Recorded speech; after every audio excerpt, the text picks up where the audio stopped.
സൗദിക്ക് ഒരു വിഷൻ ഉണ്ട്, വിഷൻ 2030 എന്ന് പറഞ്ഞ് എല്ലാവരും വിഷൻ 2030 എന്ന് കേട്ടിട്ടുണ്ടാവും.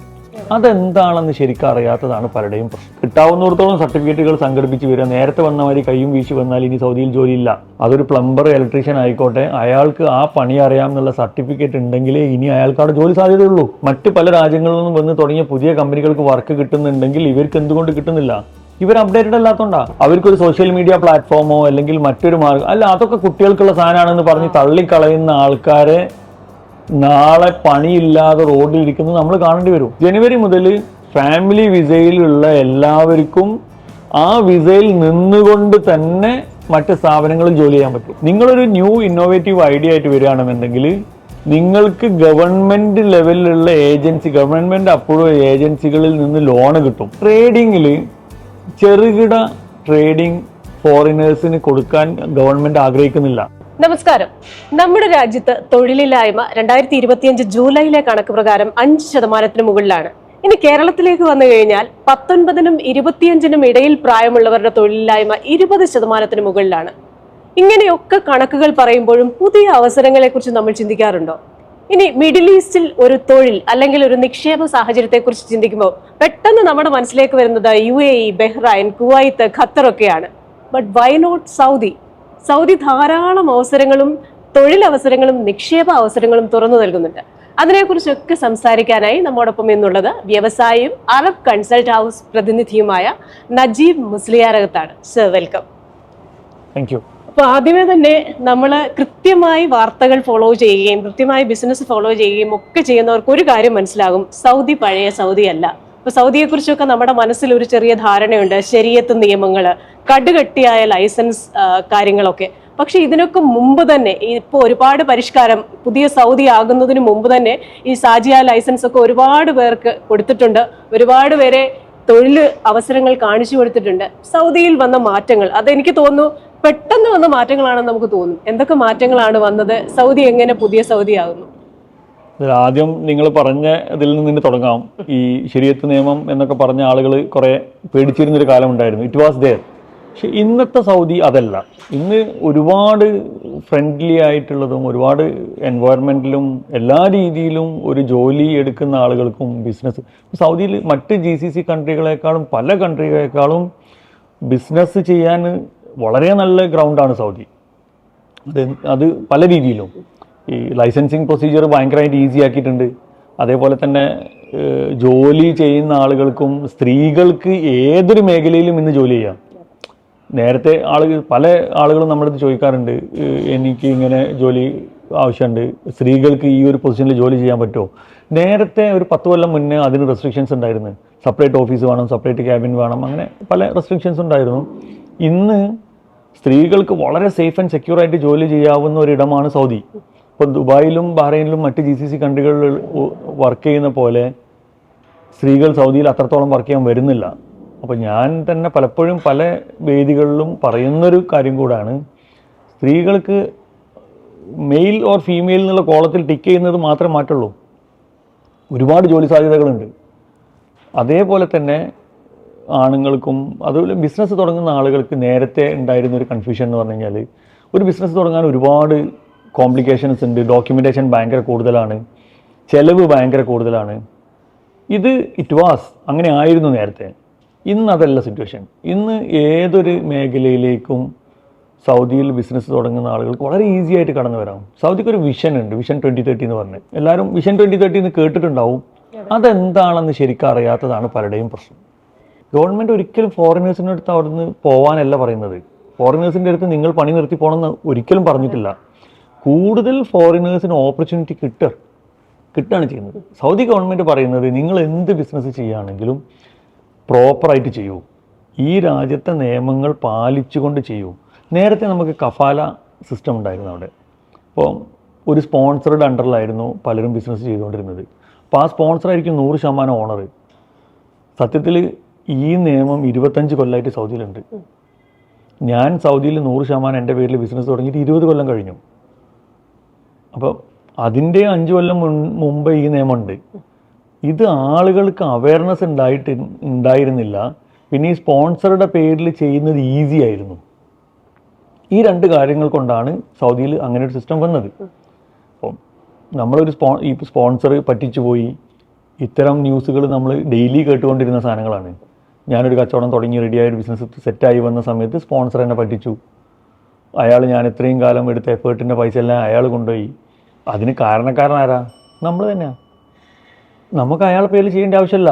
സൗദിയിലെ നിയമപ്രകാരം 100% നമ്മുടെ പേരിൽ ചെയ്യാം. ഗവൺമെൻറ് എല്ലാ സപ്പോർട്ടും അതിന് ചെയ്യുന്നുണ്ട്. നേരത്തെ ഇപ്പോൾ റീസെൻ്റ്ലി വന്നൊരു മേജർ ചേഞ്ച്, ഒരു 4 മാസത്തിന് ഇങ്ങോട്ട് വന്നൊരു മേജർ ചേഞ്ച് എന്ന് പറഞ്ഞു കഴിഞ്ഞാൽ ആളുകൾ അറിയാത്തൊരു ചേഞ്ച് ഉണ്ട്. ഇപ്പോൾ ഒരു സൗദിയുടെ പേരിൽ ഒരു കമ്പനി തുടങ്ങുന്നതും ഒരു ഇനീഷ്യലി കുറച്ചൊരു എക്സ്പെൻസ് ഒരു ഫോറിനർക്ക് കൂടുതലായിരിക്കും. ബിക്കോസ് നമുക്ക് ഫോറിൻ കമ്പനി വേണം സൗദിയിൽ തുടങ്ങണമെങ്കിൽ. അങ്ങനത്തെ 1-2 കാര്യങ്ങൾ കുറച്ച് എക്സ്പെൻസ് കൂടുതലായിരിക്കും. പക്ഷേ സെക്കൻഡ് ഇയർ ഓൺവേർഡ്സ് ഒരു ഫോറിനറുടെ പേരിൽ ബിസിനസ് ചെയ്താലും സൗദിയുടെ പേരിൽ ബിസിനസ് ചെയ്താലും നമ്മുടെ സെയിം എക്സ്പെൻസ് ആണ്. ഈ ഒരു റിയാലിറ്റി പലരും തുറന്ന് പറയുന്നില്ല, അല്ലെങ്കിൽ ആളുകൾക്ക് കൂടുതൽ അവയർനെസ് ഇല്ല.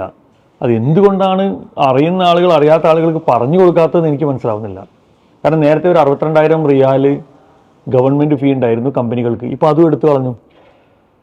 അപ്പം ഒരു വ്യത്യാസവും ഒരു ഫോറിനർക്കും സൗദിക്കില്ല. അത് പ്രത്യേകം കഴിഞ്ഞ ഡിസംബറിൽ ഫോറിൻ ഇൻവെസ്റ്റ്മെൻറ്റ് മിനിസ്റ്റർ എടുത്തു പറഞ്ഞ കാര്യമാണ്. ഈ ഫോറിനേഴ്സിനും സൗദികൾക്കും ഇടയിലുള്ള വ്യത്യാസം ഞങ്ങൾ എടുത്തു കളയും എന്നുള്ളത്. അതിലൊരു ടാക്സ് മാത്രമാണ്. ടാക്സ് ഇന്ത്യയിൽ 28-35% ടാക്സ് അടച്ചിട്ടാണ് നമ്മൾ ബിസിനസ് ചെയ്യുന്നത്. അത് 20% ആണ് സൗദിയിലുള്ളത്. അപ്പോൾ അത് കൂടുതൽ എന്ന് പറയാൻ പറ്റില്ല. കമ്പാരിറ്റീവ്ലി അതർ കൺട്രീസിനെ നോക്കുമ്പോൾ ടാക്സ് കൂടുതലല്ല സൗദിയിൽ. ഫോറിനേഴ്സിനെയും സൗദി പൗരന്മാരെയും ഒരേപോലെ കാണുന്ന ഒരു സംവിധാനത്തിലേക്ക് സൗദി മാറി. പലർക്കും ഒരുപക്ഷെ ഇത് അറിയില്ലായിരിക്കും. ഇനി മറ്റൊരു കാര്യത്തിൽ കൺഫ്യൂഷൻ, ഇപ്പം അങ്ങ് പറഞ്ഞ ഈ കഫാല നിയമം, ഇപ്പോൾ ഇവിടെ പ്രചരിക്കുന്ന ചില വാർത്തകളിൽ ആ നിയമം പൂർണ്ണമായി എടുത്തു കളഞ്ഞു, നിയമം ഇല്ല എന്ന് പറയുന്നു. അത് മാത്രമല്ല, വാർത്തകൾ എന്നങ്ങ് പറയുന്നതിന് മുമ്പ് വാർത്തയേക്കാൾ കൂടുതൽ നമ്മുടെ ഓരോ സാധാരണക്കാരുടെയും മനസ്സിലേക്ക് പെട്ടെന്ന് കടന്നു വരുന്ന ഒരു കഥാപാത്രം ആടുജീവിതത്തിലെ കഥാപാത്രമാണ്. അപ്പൊ അതുമായിട്ട് കണക്ട് ചെയ്തിട്ടാണ് പലരും സൗദിയെ തന്നെ റെപ്രസെന്റ് ചെയ്യുന്നത്, അല്ലെങ്കിൽ അത്തരത്തിൽ ആ നിയമം നിലവിലുള്ള. അപ്പം യാഥാർത്ഥ്യം എന്താണ്? ഈ കഫാല നിയമം അതിപ്പോ എടുത്തു കളഞ്ഞിട്ടുണ്ടോ? അതുമായി ബന്ധപ്പെട്ട് ഇപ്പോഴുള്ള ഏറ്റവും പുതിയ അപ്ഡേറ്റ് എന്താ?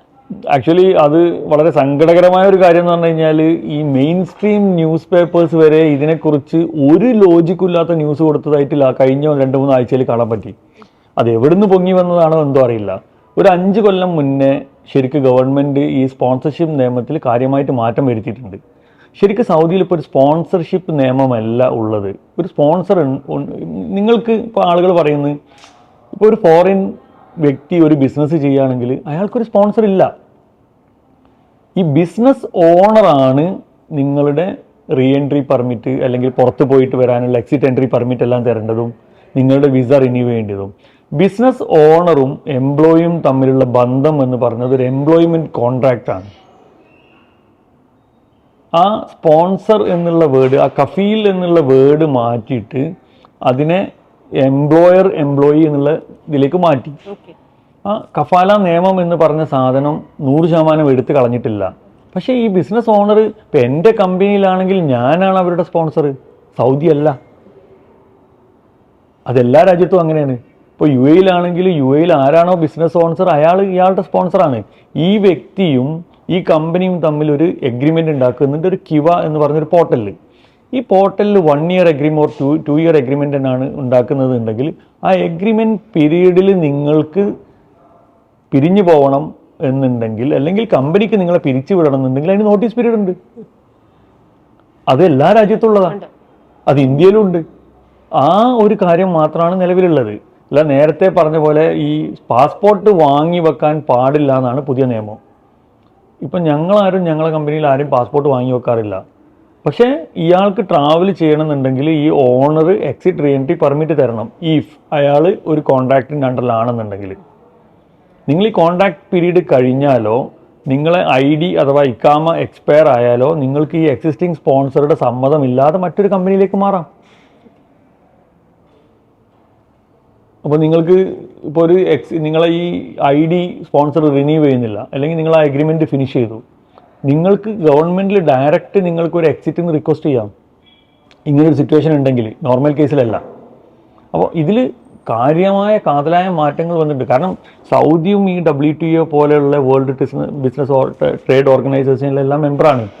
അപ്പോൾ ആ റൂളുകളെല്ലാം സൗദി ഗവൺമെൻറ്റും പാലിക്കണം, നിർബന്ധമാണ്. ഇപ്പം നേരത്തെ സ്ത്രീകൾക്ക് ലൈസൻസ് അനുവദിക്കാത്ത ഇഷ്യൂ ഒക്കെ ഉണ്ടായിരുന്നില്ലേ? അതൊക്കെ ഇത്തരം വേൾഡ് ഓർഗനൈസേഷനിൽ മെമ്പർ ആയതോടുകൂടി സൗദിയും ഇത് പാലിക്കാൻ നിർബന്ധിതരാണ്.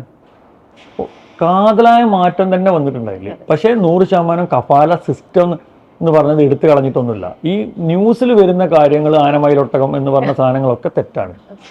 അത് ഹൈപ്പിന് വേണ്ടി ന്യൂസിലൊക്കെ കാണുന്ന അതിൻ്റെ കാർട്ടൂൺസ് ഒക്കെ കണ്ടു കഴിഞ്ഞാൽ എന്താ പറയാന്നറിയില്ല. നമുക്കൊക്കെ ശരിക്കും സങ്കടം വരും. ബിക്കോസ് 100% റോങ് ന്യൂസ് ആണ് വരുന്നത്. സൗദിയിലെ വികസനം എന്ന് പറയുന്ന ഒരു കുതിച്ചുചാട്ടം എനിക്ക് തോന്നുന്നു കണ്ണടച്ചു തുറക്കുന്നതിന് മുമ്പ് എന്ന് പറയാം. ഒരു 2020 മുതൽ ഇങ്ങോട്ട് നോക്കി കഴിഞ്ഞു കഴിഞ്ഞാൽ അങ്ങ് പറഞ്ഞതുപോലെ അത് വരച്ചിട്ടതുപോലെ പ്ലാൻ ചെയ്തതുപോലെ ഓരോ പോയിന്റിലും എന്താണ് നേടേണ്ടത് നേടി വരുന്ന ഒരു വികസനമാണ്. അപ്പൊ അതിന്റെ ഭാഗമായിട്ട് AI, cloud computing, tourism, fintech, digital currency, ഇങ്ങനെ ഒരുപാട് മേഖലകളിൽ തൊഴിലവസരങ്ങളും തുറന്നു വന്നിട്ടുണ്ടെന്നാണ് ഞാൻ മനസ്സിലാക്കുന്നത്. അപ്പം ഈ ഒരു മേഖലയിലേക്കുള്ള കുതിച്ചുചാട്ടം നമ്മുടെ ഇവിടെയുള്ള ഈ അൺഎംപ്ലോയിഡ് ആയിട്ടുള്ള യങ്സ്റ്റേഴ്സിന് എത്രത്തോളം പ്രയോജനകരമായി ഉപയോഗിക്കാം?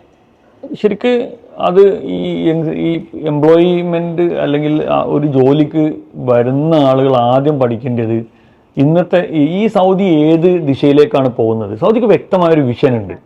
ഈ വിഷൻ 2030 എന്ന് പറഞ്ഞ ഒരു ഇത് അവർ സ്റ്റാർട്ട് ചെയ്തത്, അത് ശരിക്കൊരു ഓപ്ഷണലായിട്ടല്ല സ്റ്റാർട്ട് ചെയ്തത്. അത് ഈ രാജ്യത്തിൻ്റെ നെസസിറ്റിയാണ്. കാരണം വിഷൻ 2030 എന്ന് പറഞ്ഞതിൻ്റെ മെയിൻ എയിം എന്ന് പറഞ്ഞാൽ പെട്രോൾ ഇതര ഇൻകത്തിൽ നിന്ന് സൗദി 100% റൺ ചെയ്യണം എന്നുള്ളതാണ്. അത് ഇപ്പോൾ ഈ കാർബൺ ന്യൂട്രൽ 2050 എന്ന് പറഞ്ഞാൽ വേൾഡ് മൊത്തം എല്ലാ രാജ്യങ്ങളും സൈൻ ചെയ്യുന്ന എഗ്രിമെൻറ്റ് സൗദി അറേബ്യയും 2060 ഈ കാർബൺ ന്യൂട്രൽ ആക്കും എന്ന് പറഞ്ഞ് സൈൻ ചെയ്തിട്ടുണ്ട്. Carbon neutral means there is no petrol. അപ്പോൾ പിന്നെ സൗദിക്ക് എങ്ങനെ വരുമാനം കിട്ടും? അപ്പോൾ ഇതൊരു നിർബന്ധിത സാധനമാണ്. ഇപ്പോൾ സൗദി അറേബ്യ ഇതിന് വേണ്ടിയിട്ട് ഒരുപാട് വികസനങ്ങളും ടൂറിസത്തിലും മറ്റു പല മേഖലയിലും പല വാതിലുകളും തുറന്നിട്ടുണ്ട്.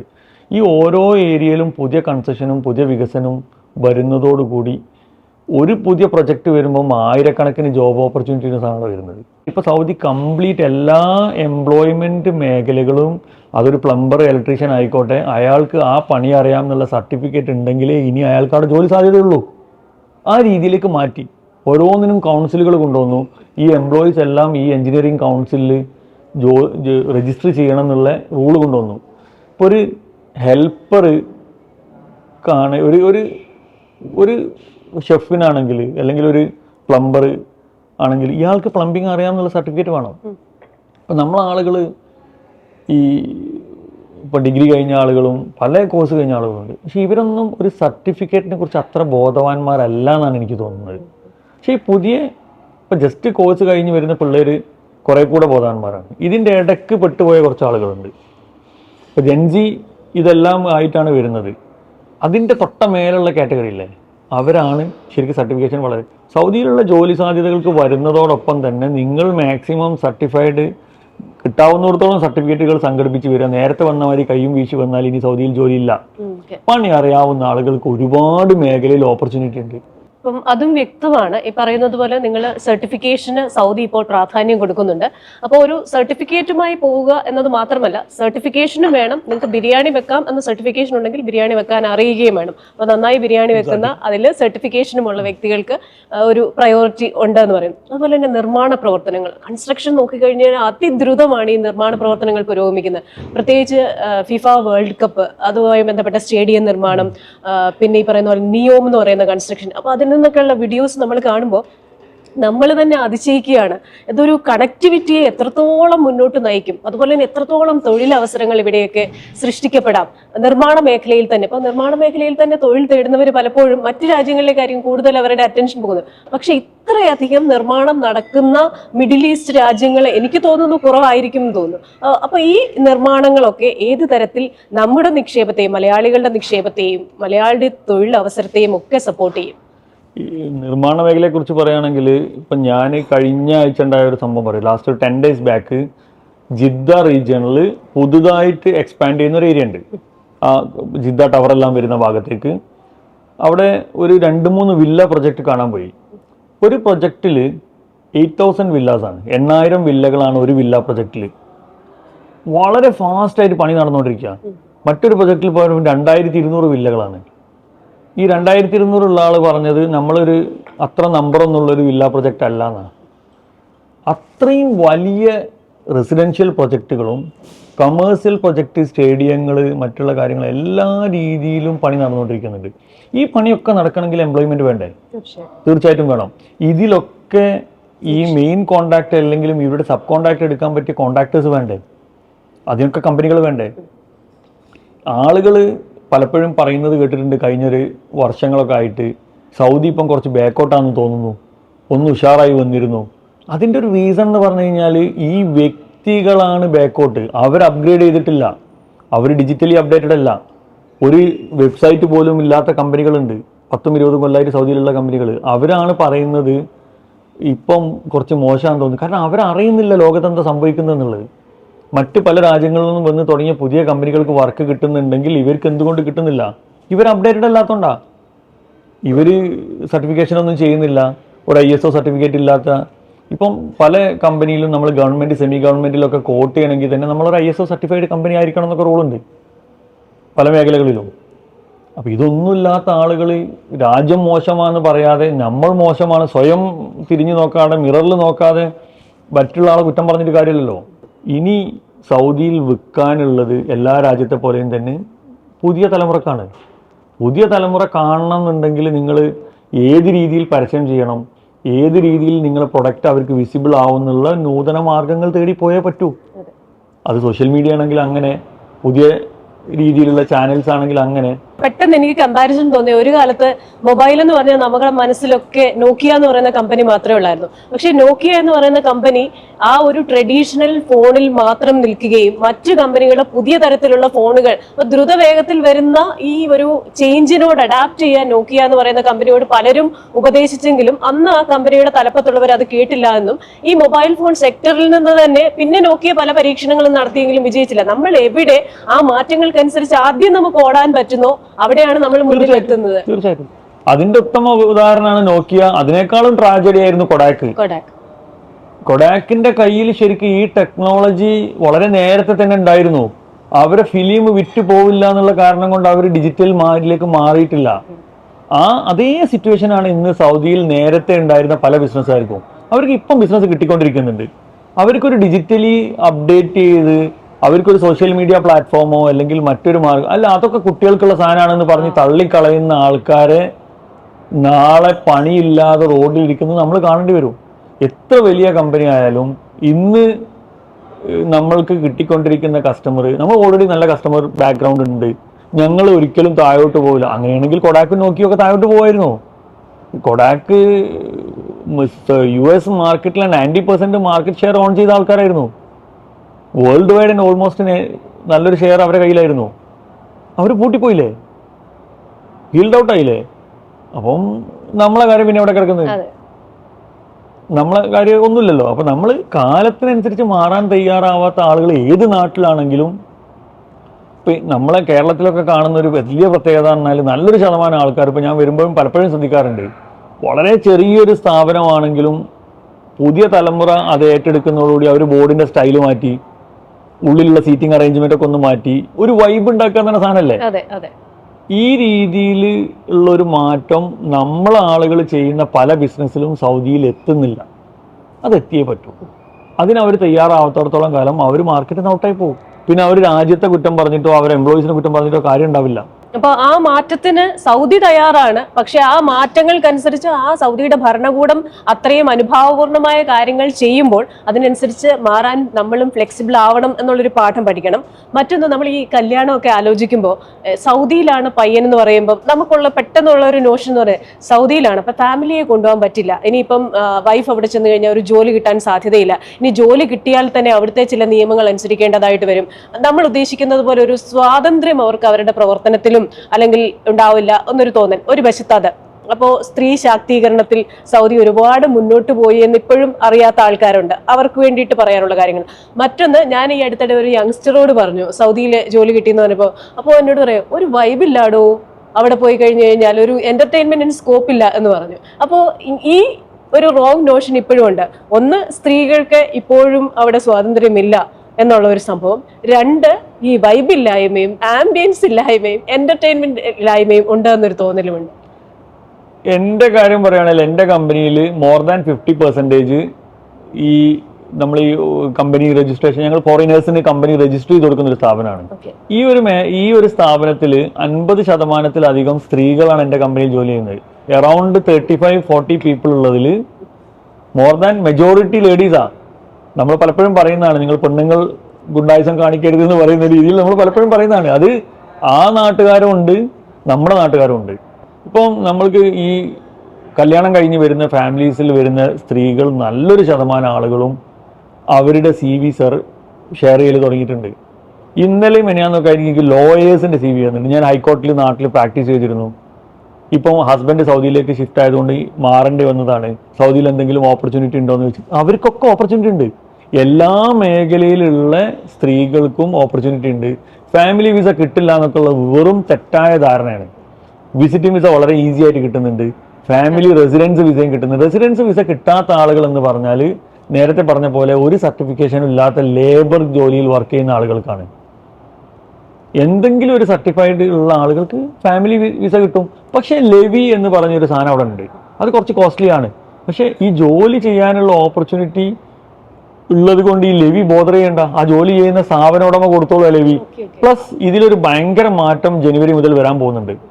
ജനുവരി മുതൽ ഫാമിലി വിസയിലുള്ള എല്ലാവർക്കും ആ വിസയിൽ നിന്നുകൊണ്ട് തന്നെ മറ്റ് സ്ഥാപനങ്ങളിൽ ജോലി ചെയ്യാൻ പറ്റും. അതായത് ഈ ഫാമിലി വിസയിലുള്ള ആളുകൾ പലരും ഇപ്പം എൻ്റെ ഭാര്യയ്ക്ക് മറ്റൊരു കമ്പനിയിൽ ജോലി ചെയ്യാൻ മടി വരാനുണ്ടാവുന്ന മെയിൻ റീസൺ എന്ന് പറഞ്ഞു കഴിഞ്ഞാൽ ഈ എക്സിറ്റ് എൻട്രി പെർമിറ്റാണ്. അവരുടെ വിസ ആ കമ്പനിയിലേക്ക് മാറ്റി കഴിഞ്ഞാൽ നാട്ടിൽ പോകണമെങ്കിലോ അല്ലെങ്കിൽ മറ്റൊരു അത്യാവശ്യം ഉണ്ടെങ്കിലോ ഈ സ്പോൺസറുടെ അടുത്തുനിന്ന് എക്സിറ്റ് എൻട്രി പെർമിറ്റ് കിട്ടണം.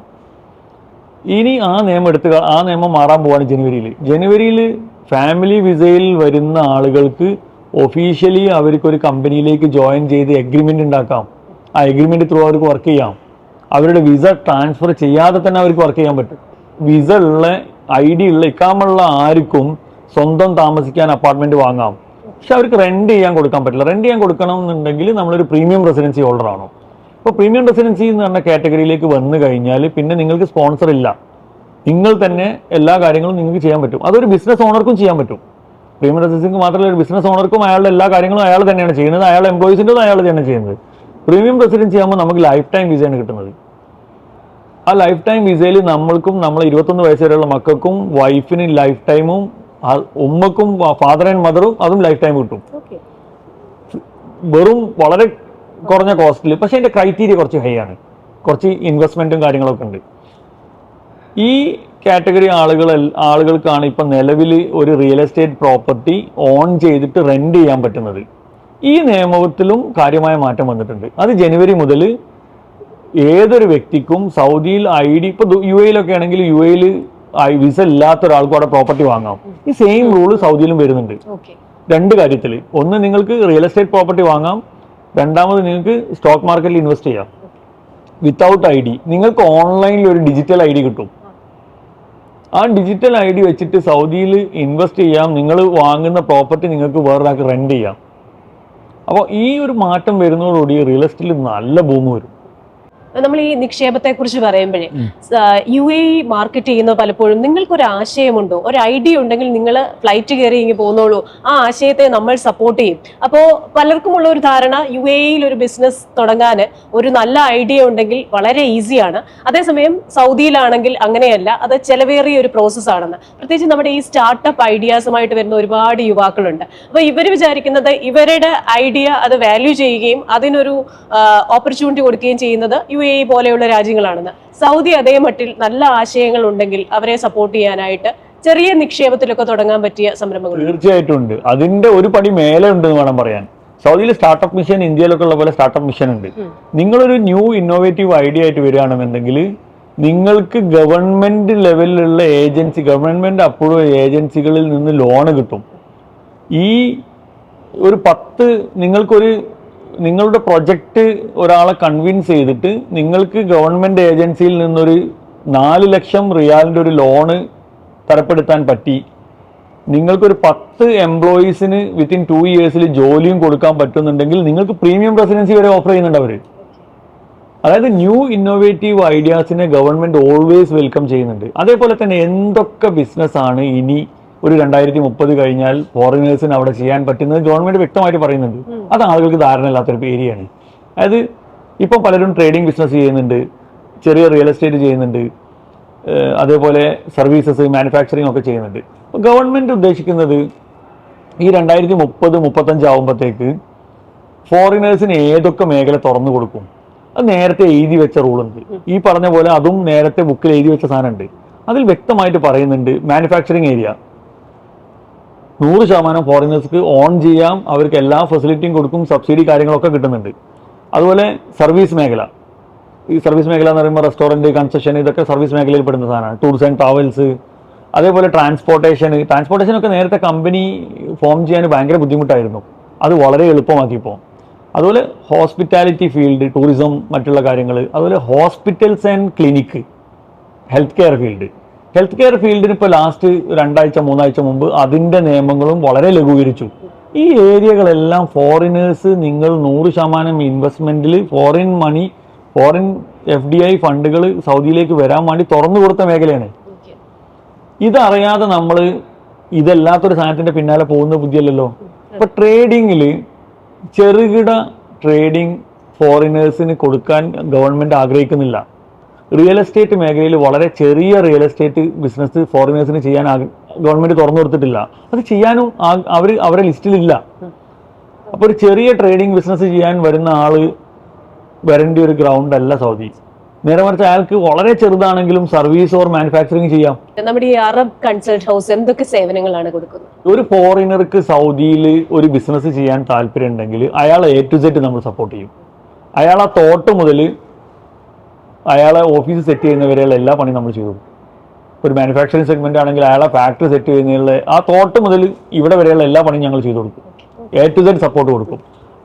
അതേപോലെ തന്നെ നമുക്കൊരു ലീഗൽ ഡിവിഷൻ ഉണ്ട്, വളരെ സ്ട്രോങ് ആയിട്ടുള്ള മോർ ദാൻ 60 ലോയേഴ്സ് വർക്ക് ചെയ്യുന്ന ഒരു ലീഗൽ ഡിപ്പാർട്ട്മെന്റ് ഉണ്ട്. അതേപോലെ തന്നെ ഓഡിറ്റിങ്ങിലും വളരെ നല്ലൊരു ടീം നമ്മളെ കൂടെ ഉണ്ട്. അതൊരു ഇന്ത്യൻ സൗദി ലീഗൽ ഓഡിറ്റ്, നമ്മുടെ ഇൻഹൗസ് ഓഡിറ്റർ സൗദി ഉള്ള ഒരു ഇന്ത്യൻ സൗദി ഓഡിറ്റ് ഫേമാണ്.